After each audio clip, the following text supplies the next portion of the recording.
السلام علیکم دوستو آج 6 جنوری 2020 سوموار کا دن ہے۔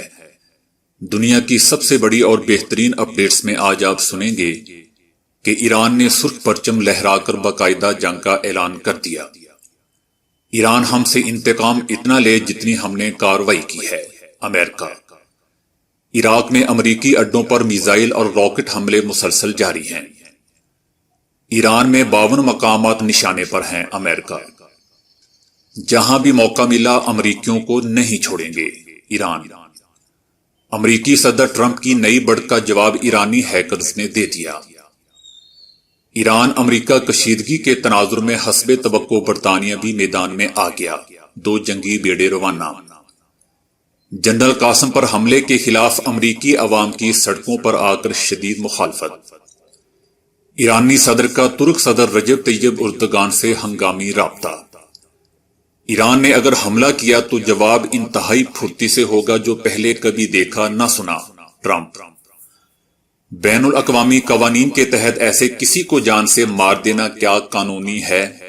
تو آئیے دوستو چلتے ہیں اب خبروں کی ڈیٹیل کی طرف، لیکن اس سے پہلے اگر ہو سکے تو چینل کو لائک اور سبسکرائب ضرور کیجیے گا۔ شکریہ دوستو۔ ایران کی جانب سے قدیم روایتی طرز میں جنگ کا اعلان کر دیا گیا ہے۔ مقدس شہر جمکران کی مسجد امام زمانہ میں سرخ پرچم لہرا دیا گیا ہے۔ سرخ پرچم کا لہرانا باقاعدہ جنگ کا اعلان ہوتا ہے۔ اس سے قبل مسجد جمکران پر ہمیشہ سبز پرچم لہراتا رہا ہے۔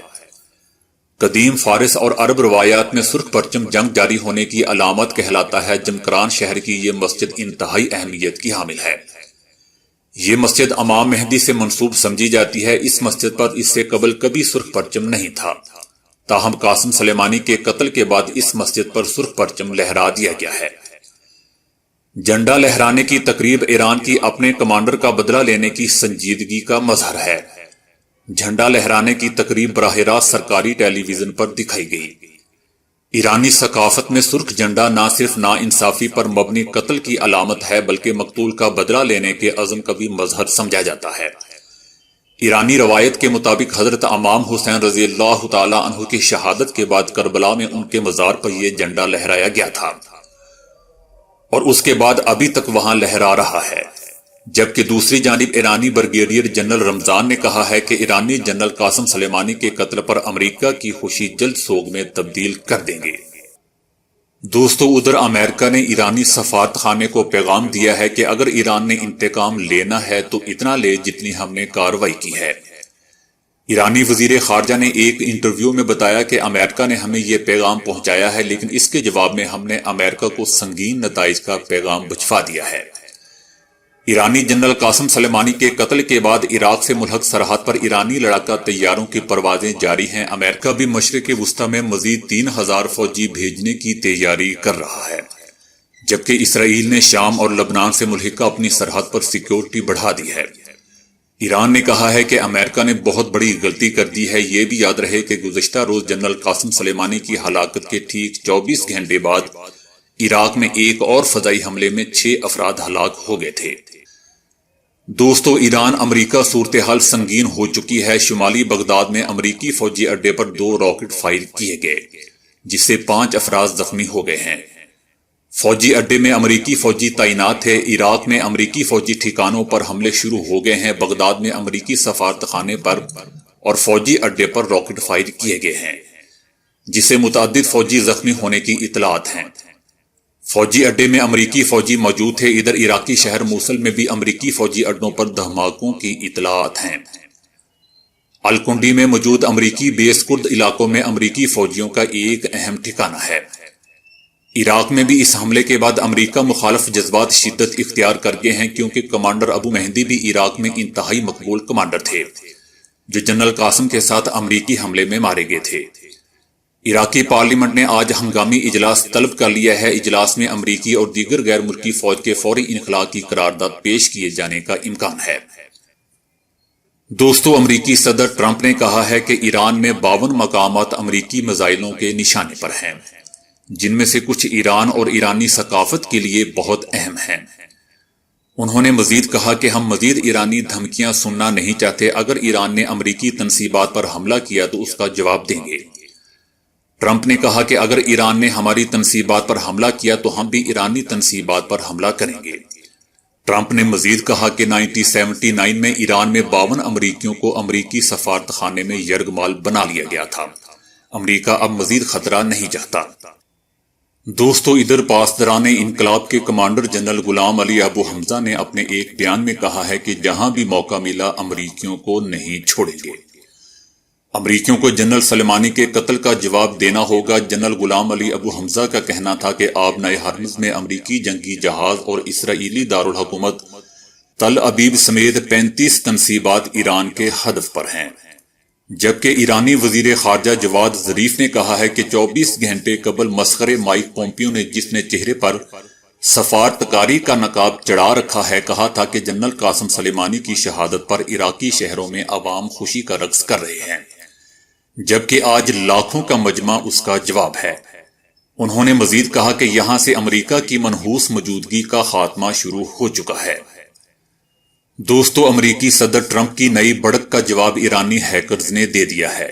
امریکی صدر نے کہا تھا کہ ہم سب سے بڑے اور دنیا میں سب سے بہترین ہیں۔ ہم نے فوجی ساز و سامان پر $2 کروڑ سے زائد خرچ کیے ہیں۔ اس کے جواب میں ایرانی ہیکرز نے امریکی حکومت ایجنسی کی ویب سائٹ ہیک کر لی ہے۔ ہیکرز نے ویب سائٹ پر صدر ٹرمپ کے منہ پر مکے والی تصویر لگا دی ہے۔ ہیکرز کا کہنا ہے کہ یہ صرف ایران کی سائبر قابلیت کا ایک چھوٹا سا نمونہ یا مظاہرہ ہے۔ دوستو، ایرانی جنرل قاسم سلیمانی کے قتل کے بعد حالیہ ایران امریکہ کشیدگی کے تناظر میں حسب توقع برطانیہ بھی میدان میں آ گیا ہے۔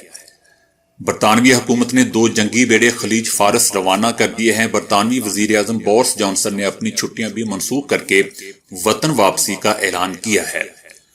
مشرق وسطی کی کشیدہ صورتحال کے پیش نظر برطانوی ڈیفینڈرز خلیج فارس میں موجود برطانوی جہازوں کی حفاظت کریں گے۔ یہ بحری بیڑے آبنائے ہرمز سے آئل ٹینکرز اور برطانوی شہریوں کو بھی نکالیں گے۔ دوستو، امریکہ کی جانب سے عراق میں ایرانی جنرل کو راکٹ حملے میں ہلاک کرنے کے واقعے کے بعد جہاں دنیا بھر سے رد عمل سامنے آ رہا ہے، وہیں امریکہ میں بھی اس حملے کے خلاف شدید آوازیں اٹھنا شروع ہو گئی ہیں۔ واشنگٹن میں ایرانی جنرل پر حملے کے خلاف مظاہرہ کیا گیا، جس میں عوام کی بڑی تعداد نے شرکت کی۔ واشنگٹن کے علاوہ میامی، نیو یارک اور دیگر شہروں میں بھی مظاہرے ہوئے، جس میں عوام نے نو وار ود ایران کے بینرز اٹھا رکھے تھے۔ دوسری جانب وائٹ ہاؤس نے ایرانی جنرل قاسم سلیمانی کو عراق میں نشانہ بنانے سے متعلق کانگریس کو باضابطہ طور پر آگاہ کر دیا ہے۔ ٹرمپ کا نوٹیفکیشن خفیہ ہے، اس لیے عوام کے سامنے نہیں لایا جا سکے گا، جس پر امریکی ایوان نمائندگان کی اسپیکر نینسی پیلوسی نے اس اقدام کو انتہائی غیر معمولی قرار دیتے ہوئے تنقید کا نشانہ بنایا ہے۔ انہوں نے کہا ہے کہ ایران کے خلاف حملے کے جواز، وقت کے چناؤ اور انداز سے متعلق سنجیدہ اور فوری نوعیت کے سوالات ہیں جن کے جوابات آنے چاہیے۔ نینسی پیلوسی نے کہا کہ ایران کے خلاف فوج استعمال کرنے کی نہ اجازت لی گئی اور نہ ہی کانگریس سے مشاورت کی گئی۔ امریکی ایوان میں ایک بل بھی پیش کیا گیا جس کے تحت اگر ایران کے خلاف جنگ ہو تو فنڈنگ کانگریس سے حاصل کرنا لازم ہوگا۔ کھربوں ڈالر ایسی جنگ پر خرچ نہیں کیے جا سکتے جن کے ختم ہونے کے آثار تک نظر نہ آئیں۔ سابق قومی سلامتی کی مشیر سوسن رائس نے بھی اپنے بیان میں کہا ہے کہ ٹرمپ کے اقدام نے امریکیوں کو دنیا میں غیر محفوظ کر دیا ہے۔ سوسن رائس کا کہنا تھا کہ جنرل سلیمانی کو مارنے سے پہلے فائدہ اور نقصان جانچ دے۔ جنرل سلیمانی کو مارنے سے اب امریکہ کو فائدے سے زیادہ نقصان ہوگا۔ جنرل سلیمانی کی ذمہ داریاں بریگیڈیئر جنرل اسماعیل کو سونپی گئی ہیں، جو زیادہ محتاط سمجھے جاتے ہیں، اور خیال ظاہر کیا جا رہا ہے کہ وہ جنرل سلیمانی کی پالیسی کو آگے بڑھائیں گے۔ دوستو، ادھر ایرانی صدر کا ترک صدر رجب طیب اردگان سے ہنگامی رابطہ ہوا ہے۔ حسن روحانی نے کہا ہے کہ ایران اور ترکی نے ایک دوسرے کو پیچیدہ مسائل پر سپورٹ کیا ہے۔ انہوں نے کہا کہ قرآن پاک ہمیں سکھاتا ہے کہ نہ ہم کسی پر ظلم کریں گے اور نہ ہی اپنے اوپر ظلم ہونے دیں گے۔ ہم اگر آج امریکی اقدام کے خلاف اکٹھے نہ ہوئے تو بڑا خطرہ پورے خطے کے امن کو تباہ کر دے گا۔ اگر امریکی اقدام کے خلاف خاموش رہے تو دشمن زیادہ جرأت مند اور جارحانہ رویہ اپنا لے گا۔ ہماری قوم اس وقت افسردہ ہے۔ جبکہ ترک صدر رجب طیب اردگان کا جواب میں کہنا تھا کہ جلد ایران کا دورہ کروں گا، جہاں پر خطے کی صورتحال سمیت دیگر ایشو پر تبادلہ خیال کیا جائے گا۔ اور مستقبل کے لیے کوئی لاہے عمل تیار کیا جائے گا۔ طیب اردگان نے جنرل قاسم سلیمانی کی موت کو شہادت قرار دیتے ہوئے اس کی موت پر دکھ اور افسوس کا بھی اظہار کیا اور کہا کہ مجھے شہید قاسم سلیمانی کے کھو جانے پر گہرا دکھ اور صدمہ پہنچا ہے۔ دکھ اور مشکل کی اس گھڑی میں ہم ایرانی حکومت اور عوام کے ساتھ ہیں۔ میں ایرانی عوام کے غم و غصے کو سمجھ سکتا ہوں۔ دوستو، ادھر امریکی صدر ٹرمپ نے خبردار کیا ہے کہ امریکہ پر حملے کی صورت میں وہ ایران پر ایسی کاری ضرب لگائیں گے جو ماضی میں کبھی نہ لگی ہو۔ انہوں نے کہا کہ میری ایران کو نصیحت ہے کہ وہ دوبارہ حملے سے باز رہے۔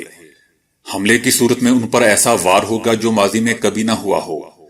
صدر ٹرمپ نے امریکی فوجی ساز و سامان پر گمنڈ کرتے ہوئے کہا کہ کسی بھی امریکی فوجی اڈے یا سپاہی پر حملے کی صورت میں وہ اس فوجی طاقت کے استعمال میں ذرا ہچکچاہٹ محسوس نہیں کریں گے۔ ہم نے فوجی ساز و سامان پر $2 ٹریلین صرف کیے ہیں۔ امریکہ دنیا میں سب سے بڑا اور بہترین ملک ہے۔ اگر ایران نے اس کے عسکری اڈوں، فوجیوں یا اثاثوں پر حملہ کیا تو ایران کی 52 تنصیبات کو فوری طور پر نشانہ بنایا جائے گا اور ان اہداف کو انتہائی پھرتی اور شدت سے نشانہ بنایا جائے گا۔ صدر نے اہداف کی نشاندہی نہیں کی، تاہم ان کا کہنا تھا کہ ان میں بعض مقامات ایران کے لیے نہایت اہم اور حساس ترین ہیں۔ دوستو، کچھ لوگ جنرل سلیمانی کی ہلاکت کو امریکہ کی جانب سے ایران کے خلاف اعلان جنگ قرار دے رہے ہیں۔ کیا اس سے تیسری عالمی جنگ نہیں شروع ہوگی؟ ایسے کسی بھی تنازع میں ممکنہ طور پر جو فریق شامل ہوں گے یعنی روس اور چین، وہ حالیہ صورتحال میں اہم کردار ادا نہیں کر رہے، لیکن بہرحال یہ مشرقی وسطی اور اس میں امریکی کردار کے لیے ایک فیصلہ کن گھڑی ثابت ہو سکتی ہے۔ ایران کی جانب سے بڑے پیمانے پر رد عمل کی توقع کی جا رہی ہے۔ جنرل قاسم سلیمانی پاسداران انقلاب کے سربراہ تھے۔ کیا بین الاقوامی قوانین کے تحت ایسے کسی کو ہلاک کرنا قانونی ہے؟ اس بارے امریکہ کی دلیل ہوگی کہ جنرل سلیمانی عراق میں امریکی فورسز کے خلاف بلا اشتعال حملوں کے لیے ذمہ دار تھے۔ یہ فورسز وہاں پر موجود عراقی حکومت کی درخواست پر موجود تھیں، اور یہ کہ جنرل سلیمانی کے ہاتھوں پر کئی امریکی سپاہیوں کا خون موجود تھا۔ چنانچہ ان کی ہلاکت کے بعد ایک امریکی قانونی بیانیہ ضرور سامنے آئے گا، مگر بین الاقوامی قانون کی شہرت یافتہ ماہر اور قانون کی پروفیسر میری ایلین کا کہنا ہے کہ پیشگی دفاع کبھی بھی کسی ہلاکت کا قانونی جواز نہیں ہوتا، بلکہ اس کا کوئی جواز ہی نہیں ہوتا۔